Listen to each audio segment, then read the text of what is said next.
So it's time to renew your passport, or maybe you need to apply for your passport for the very first time. Did you know that there are different types of passport that you can apply for?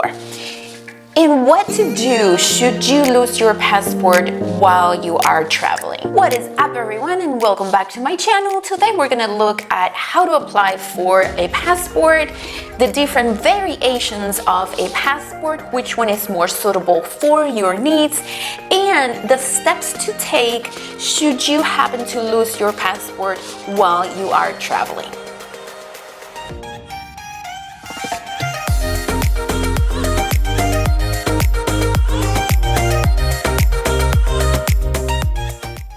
Hi, thanks for being here. My name is Maggie Gomez with the Nomadelle, and I create content for those of you who want to travel more, maybe take a gap year. If that interests you, please consider liking this video, subscribing, and hitting that bell notification so you don't miss out on information that will help you achieve your travel dreams. And with that, let's dive right in. By the way, if you think you're gonna need a visa for the country or countries that you will be visiting, make sure to check this video right here to understand why you need to apply for the visa after you apply for that new passport. So stay until the end of this video to understand why. So first things first, what is a passport? A passport is an official government issue identification that certifies who you are. Contrary to common belief, you cannot apply for a passport on the website, online. You cannot do that. You have to either apply for it in person or you can mail your application. Okay, so if you're applying for a US passport for the very first time, you have to apply in person at a designated post office. And how do you find out which one is a designated post office? I would simply go to www.usps.com, and then from there just click on the international tab and then click on passports. And then on the next page, just click on find a post office, enter your location, and that's going to give you different alternatives. And those are going to be the designated US post office where you can go in person and apply for your very first passport. Okay, so with that information, then we're gonna go to www.travel.state.gov. And if you are a first-time applicant, you're gonna go to US passports. You're gonna click on need a passport, okay? And if you are renewing your passport, you're gonna go to the same tab, US passports, but this time you're gonna click on already have a passport. Okay, so in either tab, you're gonna wanna read through all the instructions. So if you're applying for the very first time, and of course you are applying in person, you're filling out the form DS-11. Okay, so make sure that you read all the instructions. You have a couple of options. You can click on the form filler where you can enter all the information, your personal information, and then print out the form and then take it to the post office. Or you can just print the form and then fill it out manually and then take that to the post office. So make sure that you read through everything else, all the instructions, because you have to bring to the post office a lot of things, like, for example, evidence of US citizenship, such as your birth certificate or the certificate of naturalization, and you also have to bring photocopy of US citizenship evidence, right? And it gives you the specific formats that you have to bring that, and it also allows you to calculate the fees, which is $110 plus $35 for first-time applicants, etc. So make sure that you read through everything, and same applies if you're just renewing your passport. In your case, you're gonna be filling out form DS-82. Same applies. You can do the form filler, which is what I would definitely recommend. So enter your information online first and then print that and mail that, or you can click on that PDF form and then print it and fill it out manually. Either way is fine, but make sure that you read through the rest of the instructions to see what else you need to bring. And of course, you have to submit your current passport with that, and make sure that you calculate the fees, etc. So speaking of mailing the passport, right, your current passport, what I would definitely recommend doing is when you take the application to the post office, and by the way, this could be any post office because you are not applying in person, you're just mailing your renewal application, so you can do that in any post office. Make sure that you do that via priority mail. Pay a couple of extra dollars to track the package in case it gets lost, right? But there is no need to pay extra for the signature guarantee or for the insurance part of it. So just for the tracking services, definitely worth it. So that was the application process, easy and straightforward.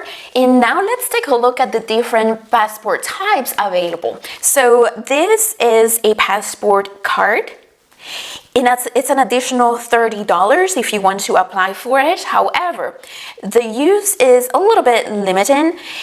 You can use it only at land border crossings. For example, if you are driving from Canada or to Canada, or if you're driving from or to Mexico, you can certainly use this. Also, you can use it at seaport entries if you're going on a cruise, for example. So if you are going to a cruise at Bermuda or most Caribbean countries, you can certainly just do with your passport card. However, you could not use your passport card if you are flying. So if you are flying, you certainly will need your passport booklet. This 28-page booklet is what 98% of the people in the United States use. Now, let me tell you something that you probably didn't know. I definitely did not know up until not too long ago. I do remember years ago, you were able to send your passport to government office and pay a little bit of money in order to have pages added to your passport, right? And in my mind, that is what I was going to do because I was about to embark in this year-long trip. I was going to be visiting many countries, and I had a few pages left, but I knew there were not going to be enough pages for all the stamps that I was going to get throughout that year of traveling. Right, because all countries stamp you when you come in, and most countries stamp you on the way out as well. So I definitely was not going to have enough pages, and also I needed to consider tourist cards stamped in my passport as well. So I thought I was just going to send my passport to the government office. However, I didn't realize until probably last minute that that service was no longer available. Okay, so likely I was still on time to get a complete brand new passport. Now, what I did learn, and this is what I wanted to share with you, is that now there is an option to get a 52-page passport. Okay, so you have the 28-page passport, and then you have a 52-page passport. Okay, so they're exactly the same size. Obviously, the 52-page passport is a lot thicker, so that's the only difference. But otherwise, is the exact same. So if you are planning on traveling more often in the upcoming years, if you are considering taking a gap year, okay, I would definitely recommend to get a 52-page passport. And the best part is that the cost is the same. So there is no additional cost to get more pages. So if that's the case, that's a no-brainer, right? Why not? Also, again, remember that if you have any active visas in your current passport, okay, which actually I do have a visa for Paraguay, costs me like $160, which is a lot of money.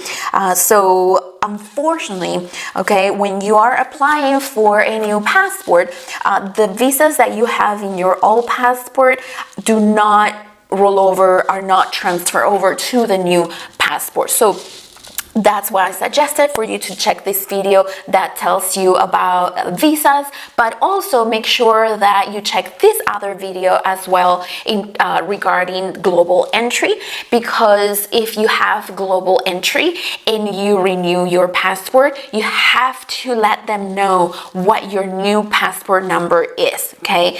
If you don't know what global entry is, definitely check it out, because it's absolutely worth it if you are a frequent traveler or if you are planning on becoming one. Again, especially if you are thinking about taking a gap year, certainly a global entry card is going to be your best friend.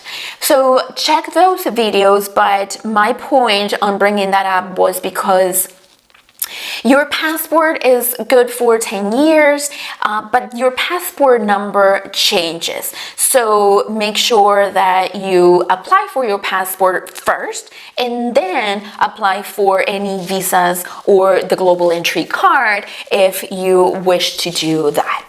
All right, so let's talk about what to do should you lose your passport while you're traveling. So hopefully, knock on wood, that never happens to you, but if it does, there are 3 very specific things that I would recommend doing before you start your trip in preparation for something like that. Okay, so let's talk about that. The very first thing that I would recommend for you to do is to know the address, the exact address of the US Embassy or Consulate closest to where you will be staying.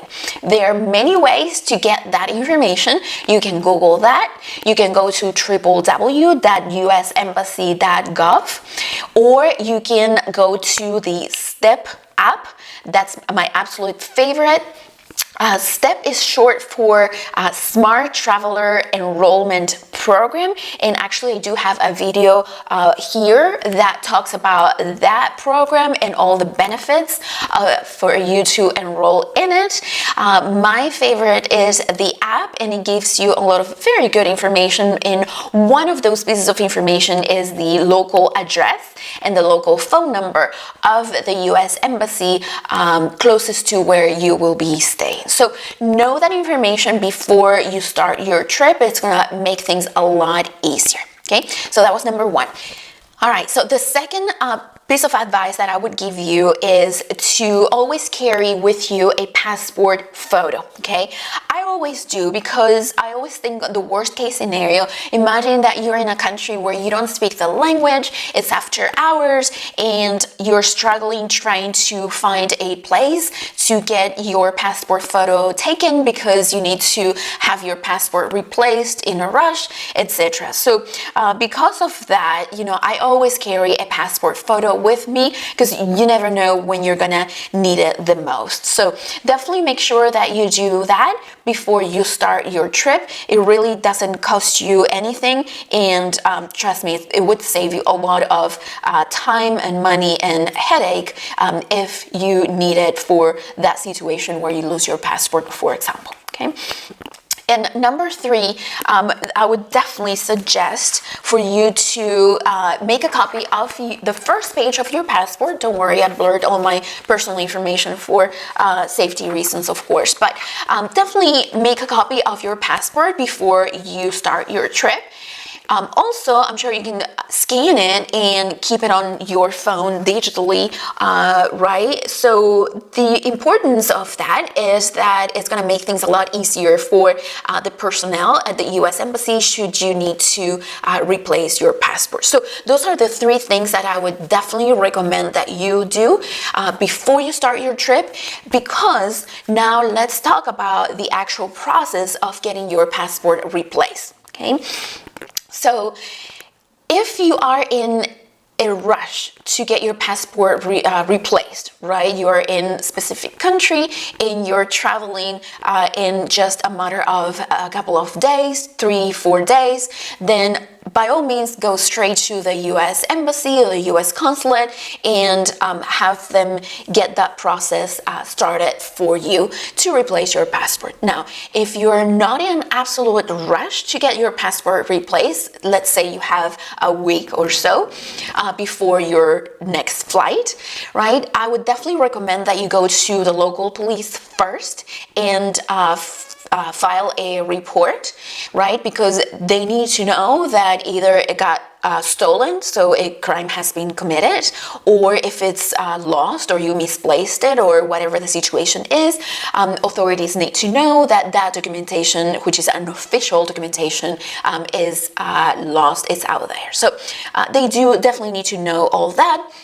But again, if you are in a rush, reporting that to local police is not going to rush the actual replacement process, which is done by US Embassy or US Consulate. So, so understand that, and also know that US Embassy or US Consulate, they can have your passport replaced within 24 hours, unless is a weekend or a holiday. Now, of course, there are exceptions to that rule. So if we're talking about a matter of life and death, obviously they are going to make an exception and they're going to get it replaced over the weekend if needs be. But trust me, they're going to be the ones assessing whether that situation is a matter of life and death. So most certainly, apply common sense and weigh your options and see what you're dealing with.